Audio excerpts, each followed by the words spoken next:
Pebrero, buwan na muling naguhudyat ng panahon ng mga puso. Mga pusong puno ng galak, lumalaban, masigla, at nabubuhay sa pagmamahal ng kanilang tinatangi.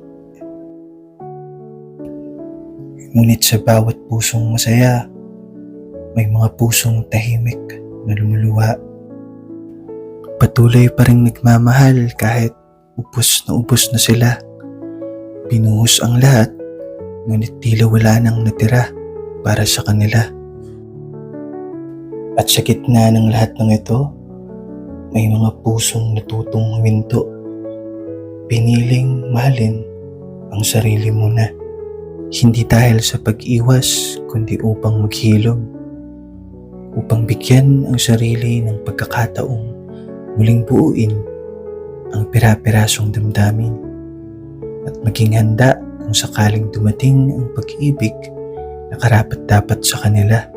Dahil ang Pebrero, hindi lang para sa mga taong umiibig.